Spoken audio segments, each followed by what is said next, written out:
Well, Derek, obviously it's been a busy international period. I would imagine, just if you take a step back from a club manager's point of view, you must be bristling with pride to have had so many players involved at various levels for various countries over the last week or so.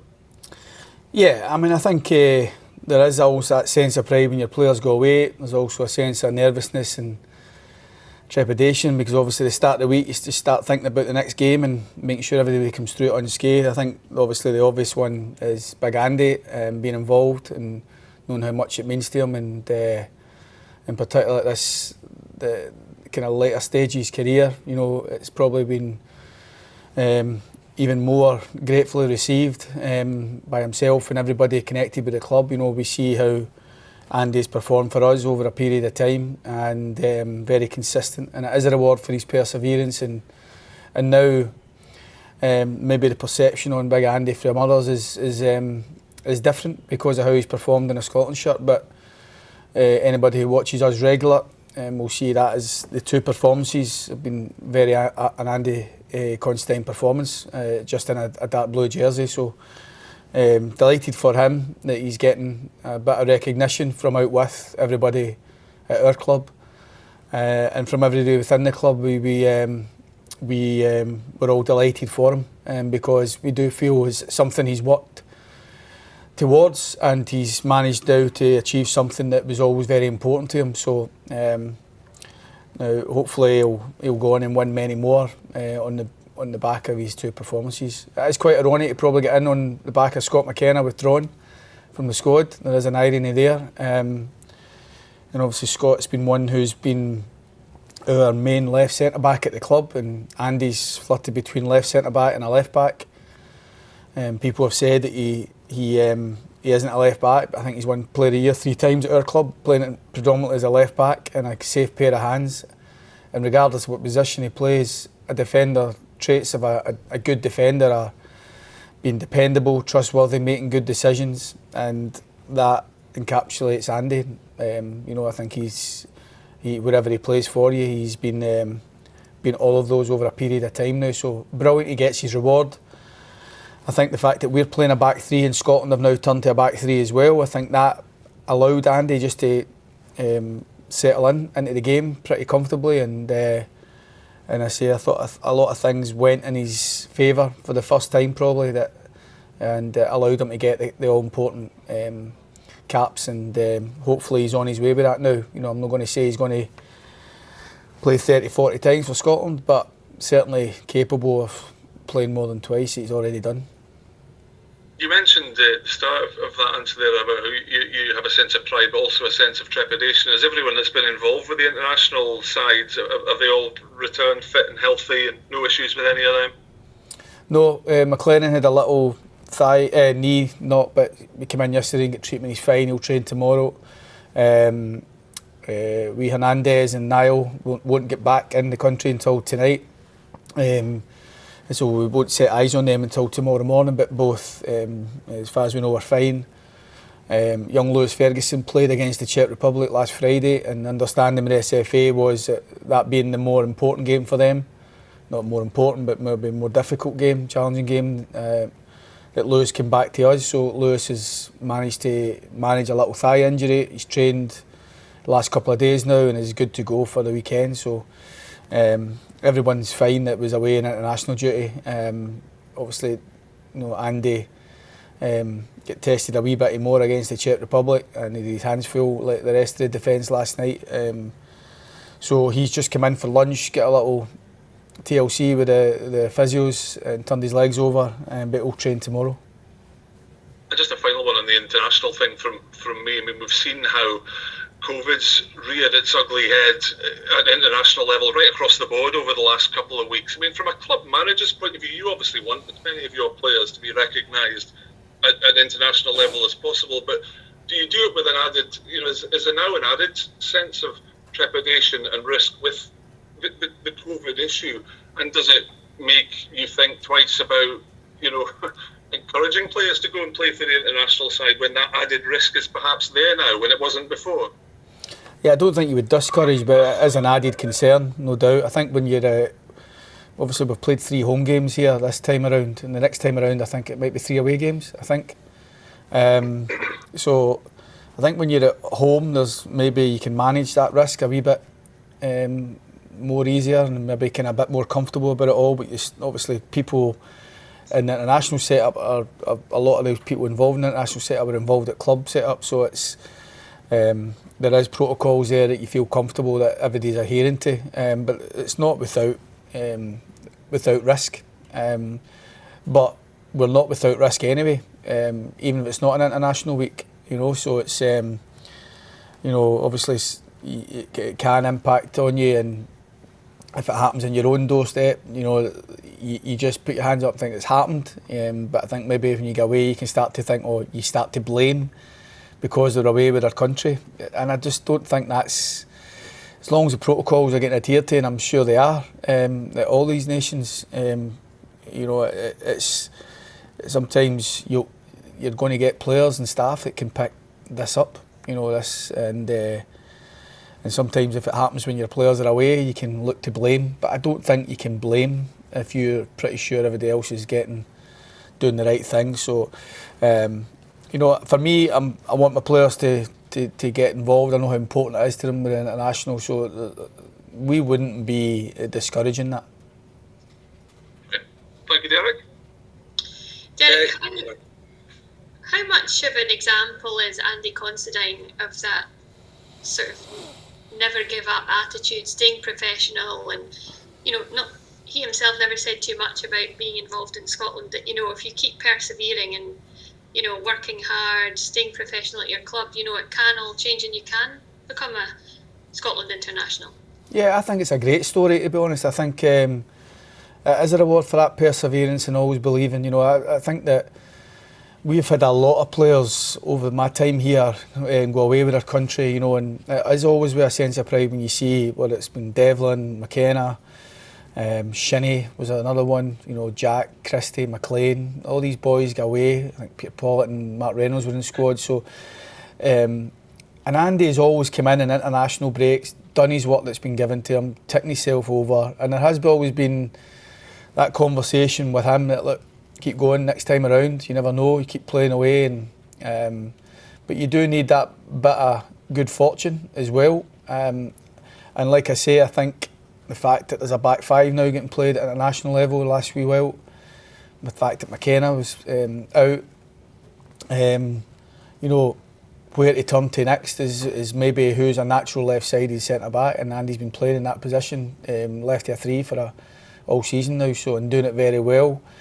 And it's with great satisfaction, and it is a good story. I think that for any players who consistently get overlooked or take disappointment and try and channel it in the right way, you know, because, you know, any disappointment, if you just roll over and feel sorry for yourself, it's not going to change anything. If you just knuckle down and perform even better and have a positive mindset and always believe it. And I always felt Andy believed he could get in, and that is the important thing. It's all right me believing it, and it's all right others saying he should be in.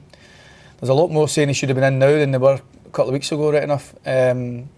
So I think it was important that Andy kept believing, and that was and that's the good narrative for this, because it is a brilliant story for you know, perseverance, being professional, doing the right thing, and eventually people recognising what you are.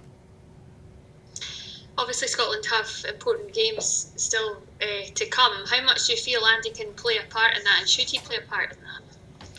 Well, I'm not saying should, because that's Steve's job, but for me, I've always felt, I've had numerous conversations with international managers and mentioned Andy umpteen times. You know, I've had a few conversations with Stevie over the last few months, and I've mentioned Andy on a few occasions, and he knows how highly I rate him.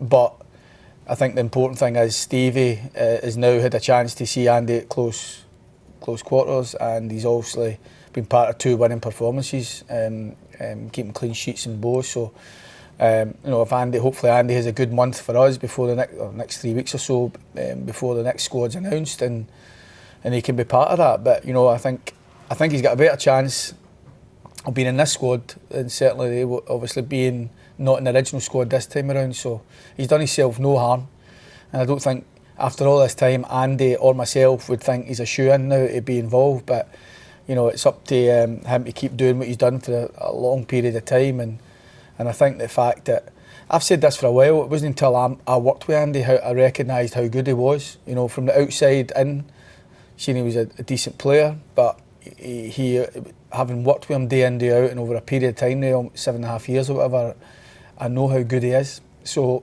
Stevie now sees what we've seen for a long time, having worked with him now. And of course you faced Dundee United this weekend, the return of the new firm derby. You obviously haven't met in the league for quite some time. How much are you looking forward to that? And also, of course, no fans this time. It is one that both sets of fans really love to be involved with. It would have been a packed Tannadice. It must be disappointing to be going into this game and knowing that there isn't going to be that atmosphere. Yeah, I think it is one of the kind of really important fixtures for us, and I'm sure Dundee United as well, when the fixtures came out, and it is a real pity, as you say, that there's no supporters going to be in the ground. But I know I've been working with this club a long time now. I know how important there's certain teams that are worth more for the fans than 3 points, you know, and Dundee United's one of them. So that importance isn't lost on us, and we'll make sure we try and get a right result. I've had some of my best memories as an Aberdeen manager is significant victories at Tannadice, celebrating with the fans, and enjoying winning with them. You know, and it's disappointing that we're not going to have any supporters in. I know how important it is for both sets of supporters to be for this fixture. So, but hopefully we can just be good enough to maintain the level of performance we've had of late, and to continue picking up 3 points in the league. But we understand that the importance of the fixture is the exact same for Dundee United, and we're going to face a tough opponent. You know, there's enough about this Dundee United team to suggest that they can win this game, and we're going to have to be very good on the day to make sure that the game goes our way. Thank you, Derek. Just going back to the Scotland thing, I mean, given how well Andy played, and you look at how well Declan Gallagher played, and Lyndon Dykes, who was at Livingston until recently, do you think these last few results and the makeup of the squad have given the whole league a lift? Because, you know, in past years you might think people might have looked down to England. If he's doing well in England, he might get in the Scotland squad, but it seems to be that guys who are doing well in our league are now getting their chance and doing well for Scotland as well. Yeah, I think that's a good point. I think I've said I've spoke to various Scotland managers about, say, Andy in particular, but I'm so pleased that Steve was actually the one that's gave him a chance, and he's gave others, you know, whether it's been players that he worked with at Kilmarnock, getting involved. I think Taylor, O'Donnell, Brophy, Finlay, players that he knows and feels can do the job. But he's also looked at players performing at other clubs in Scotland. You know, Shankland doing well, Gallagher, as you say, you know, other clubs, Lyndon Dykes, obviously first get involved as well after what he'd done in the back of Livingston. So, and it's hard to imagine a team without maybe a Gallagher in it now, or certainly a Lyndon Dykes, you know. So it's I think it's great that for the league, but it's also good that we've got a manager that as well that recognises the strength of the league, having operated in it recently. Good. Just get anyone else coming back this weekend, Derek, at all? No. Curtis Main, Matty Kennedy, Mikey Devlin and Sam Cosgrove and Greg Lee are all roughly in the same kind of boat. They're all kind of working hard and almost step for step at the minute. This game will come just a bit too quick for all of them, but hoping to get more of them back into full training by on Sunday after the game. Maybe one or two of them could be involved in the squad for Tuesday night against Hamilton. Probably thinking more maybe Main, maybe Kennedy, maybe Devlin. Greg Lee, Conchi's been out a long time, and Sam maybe another week yet beyond that. Dean Campbell's still out. Sorry. I think we're going to speak to Tommy Hoban soon. I mean, he's obviously proved himself, got the new deal with you. I don't know if maybe circumstances dictated you maybe played him a wee bit more than you might have done, given he was just coming by. But he seems to have done extremely well and just hit the ground running. He's been very good, but it's no real surprise. We felt that if Tommy could overcome his injuries and the difficulties he's had, then we had a proper player, and that's exactly what he is. He's someone who we think can play the level for us consistently. He's comfortable in possession. He's calm with his work. He's a good talker. He's a good organiser. He's got the ability to make the guy next to him better, which is for me a dying art. Too many players go out and play the game and look after their own performance, and as long as they do all right in their own wee part. But Tommy's got the ability to make the guys round about him better as well, and I think he brings a calmness to our play. So again, initially on a short-term deal, we took him because obviously nervousness, the financial situation that clubs are facing at the minute, and nervousness with Tommy's injuries. But it was always on the intention that if he got a run of games and showed that fitting that part that wasn't a main concern, then we would extend it, and that's where we are.